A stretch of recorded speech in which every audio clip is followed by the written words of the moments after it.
Okay, so we are looking at some of the main events in the war. Now, there were a lot of battles, and to try to remember the names of all of those battles and information about all those battles, you would just be going kind of crazy. And there's no real need to, at least not for this test. You might not get asked about any of the battles, but you might. So we're going to cover what are big battles. They were battles that, in other events too, that were turning points or that caused other things to take place, other important events to take place. We're going to look at just a few in each of the years, just a few events in each of the years of the war. So you'll see our map, our trusty map here. We've been using this map.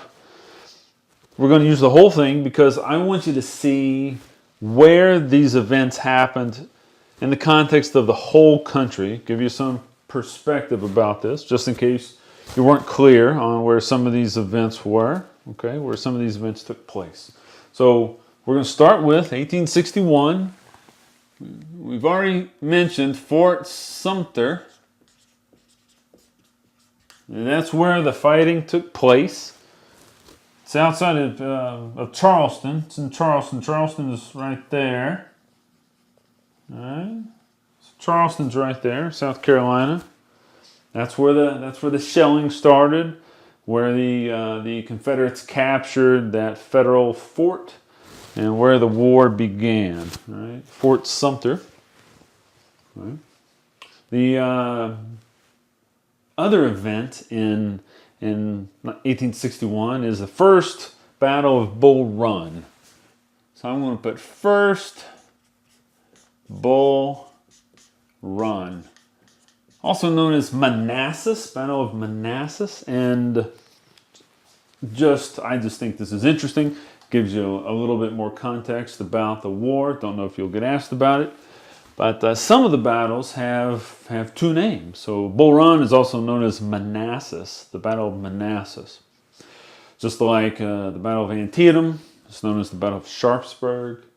So many of the battles have two names. That's because from the northern point of view, they were given one name, and from the southern point of view, the generals in the north, generals in the south, they called the battles different things. Remember that these battles were named after the fact, oftentimes anyway. I mean, generals didn't say, hey, we're going to go fight over here, we're going to call it this. Just later on, they started to refer to it as the fight over here, the battle over here, over by this creek or by this town. So why are they called different things? So Bull Run is the name of a creek.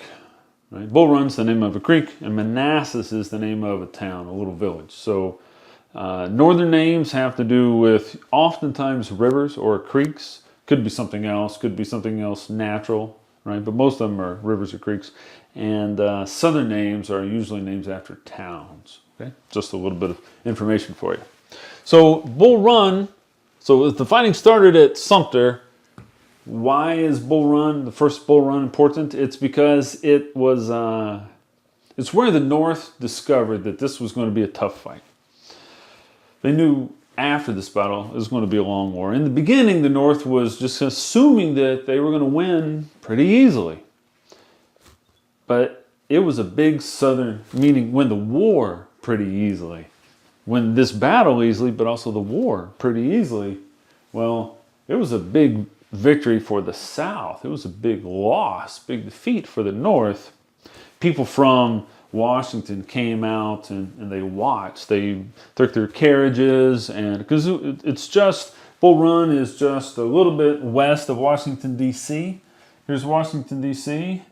It's just kind of over here, just a little bit west of Washington, D.C., maybe 30 miles or so, something like that. It's not very far. People rode out to watch, kind of on the hill, overlooking where the armies were, where the battle was. And, well, that didn't go very well. People had to run, and army ended up losing, meaning the Northern Army ended up losing. And that's where the North found out this is going to be a long war. All right? So, two events in 1861. Again, we're just going to look at particular things. All right? 1862, this was in April. We'll put that down. April. And Bull Run was in July. The Battle of Shiloh now. Shiloh. Shiloh is in Tennessee. It's kind of a little bit west, east of Memphis. Kind of right there. More or less, right? 75 miles maybe. Something like that. A little bit east of Memphis. And this was in April. Now, there were gaps. And again, there was a lot of battles, so these aren't the only battles by any means. There were a lot of battles, but they could only fight in certain times of the year. They couldn't fight in the winter. It was too cold. Conditions were too bad. Maybe if it was too muddy or other conditions, they couldn't move their army through. They couldn't move supplies through. So they were at war this whole time, but it wasn't constant fighting. It was just fighting every once in a while, even though there were a lot of different battles and a lot of different places, right? So far we've seen places spread out, right? Pretty far from each other. Right? So Shiloh was a Union victory, was a Northern victory, and it gave Shiloh over here, and it gave the North control of the Mississippi River Valley, kind of all this area in here. Gave the Union control of this, so that was a big victory for the North. In June and August, there were two battles. 7 Days Battle and the Second Battle of Bull Run. And the Second Bull Run was here in the same place. They fought once in this area, so they called it the First Bull Run. They fought it here again, so they call it the Second Bull Run. Second Bull Run. Second Bull Run was in August.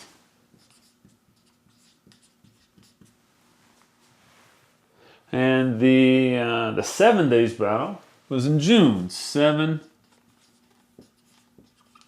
Days Battle. That was in June. This 7 Days Battle was here by Richmond, right? Richmond is here in Virginia.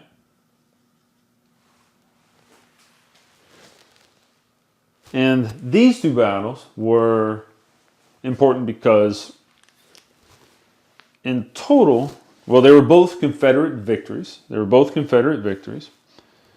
And they gave the Confederate Army confidence that they could invade Maryland, right? They were both here in Virginia, and they gave the Confederate Army confidence, they gave Lee confidence that they could invade Maryland, and as we're going to see in just a second, that was a mistake.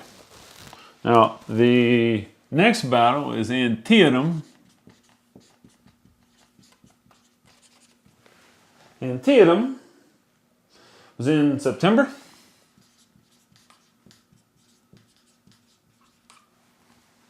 And Antietam is just a little bit northwest. It's in Maryland.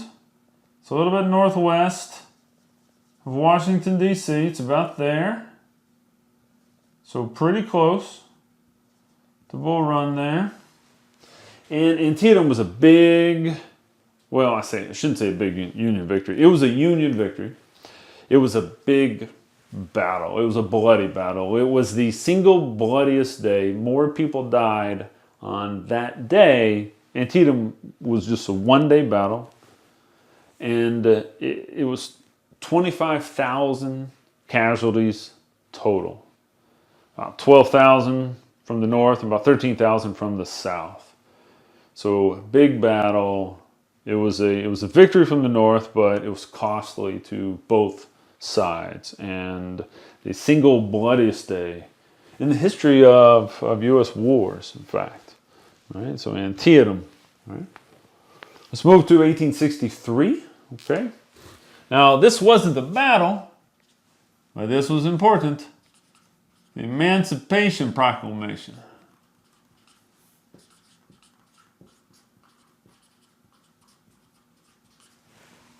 Emancipation Proclamation was in January.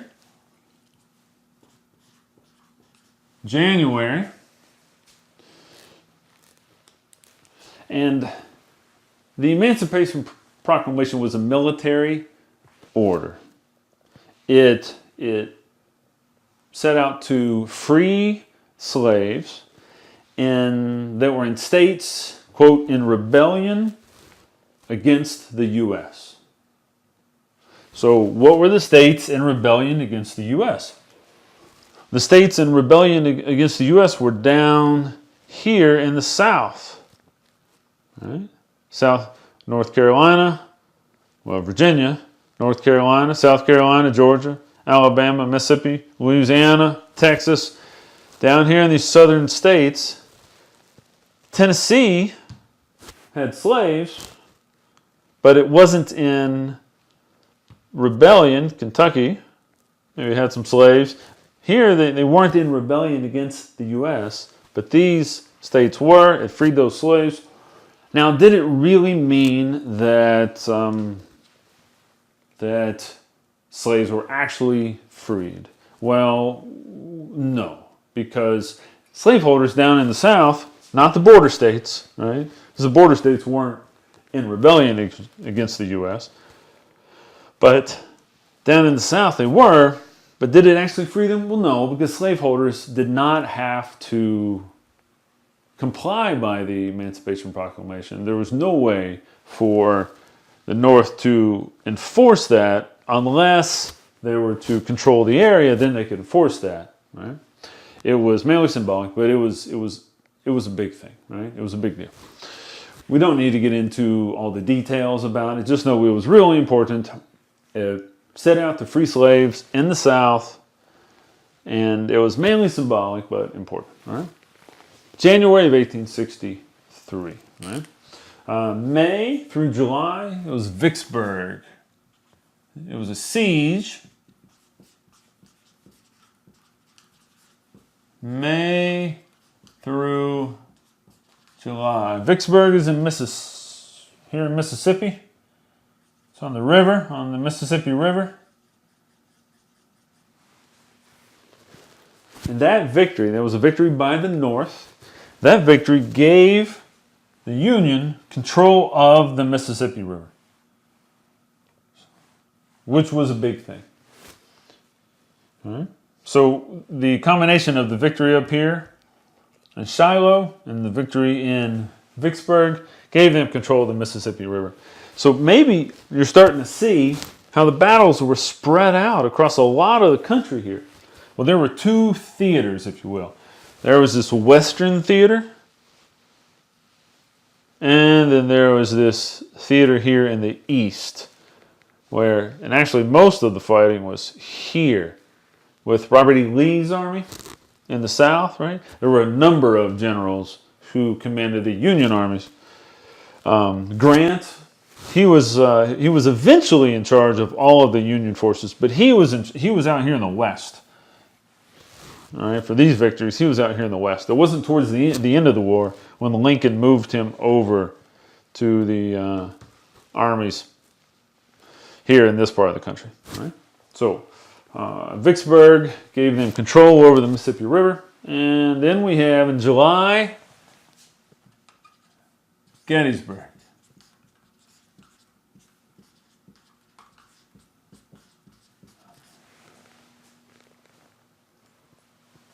Gettysburg is in Pennsylvania. When Lee decided to invade the North, and that was a northern state, Pennsylvania.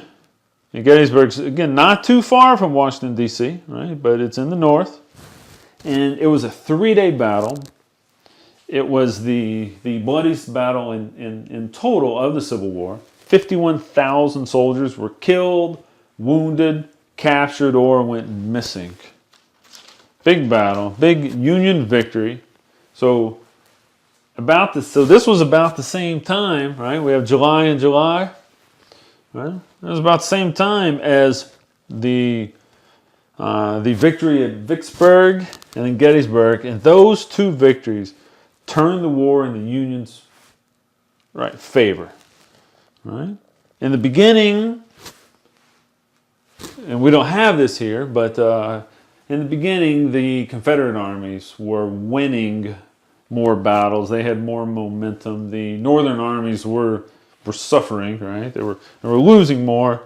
But by the time we get to July of 1863, 2 years into the war, now it has turned in the favor of the North. Right? Turned in the favor of the North.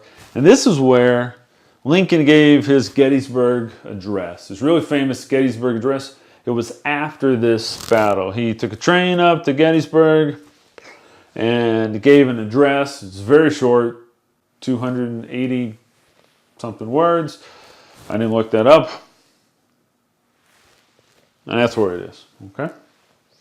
1864. Two things we're going to write down. September. Sherman captures Atlanta. And that is in September.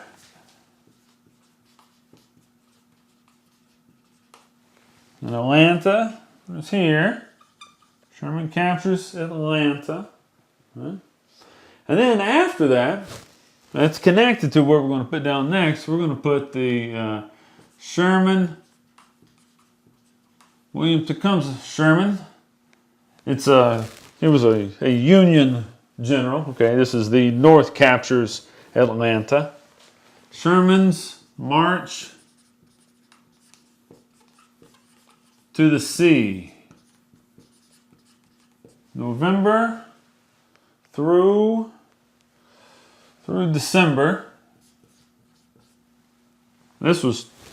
He went to Savannah, and Savannah is right there. So this swath, right, that. A little over 200 miles. It's a little over 200 miles.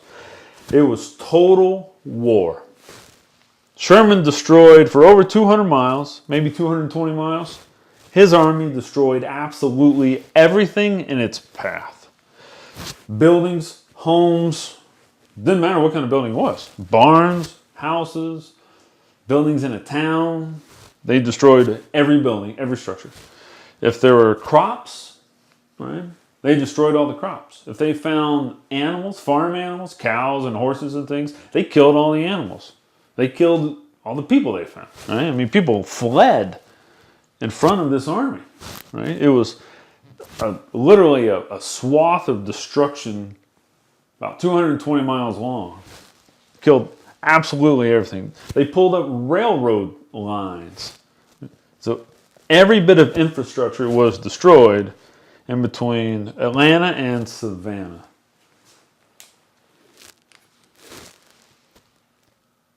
And then we get to 1865 in April.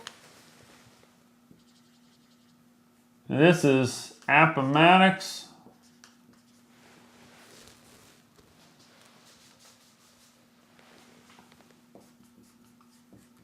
Appomattox Courthouse. This is April. And that's where Lee surrenders. And Appomattox is here. Right there. And that's where Lee surrenders to Grant and the war is over. Right? So the war starts in April 1861. And it goes 4 years. 1, 2, 3, 4 calendar years. 4 calendar years, okay? April, then April, then April. 4, 1, 2, 3, 4. But it takes up bits and pieces of 5 years, okay? And that's where the war ends. So you can see where some of these battles took place, how they're spread out in different parts of the country. All right. Now, it was actually a little bit bigger than this, but these were just some of the most important events. Oh, why did we include this one?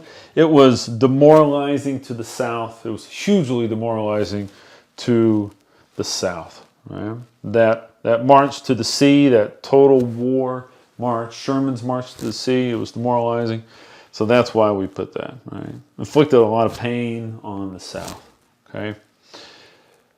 And those are the big events that if you get asked questions on the test, it's likely that you'll get asked something about this, but it also gives you some context, hopefully a little bit deeper understanding of some of these events, some of these big events in the war and the course of the war and kind of where the war was, where most of the fighting was. All right, 2 theaters in the beginning, and then eventually the North just won in the West, and that was done. Then all their attention was focused over here in the East. Okay, and in our next video, we're going to look at some of the effects of the Civil War. So let's go ahead and do that now.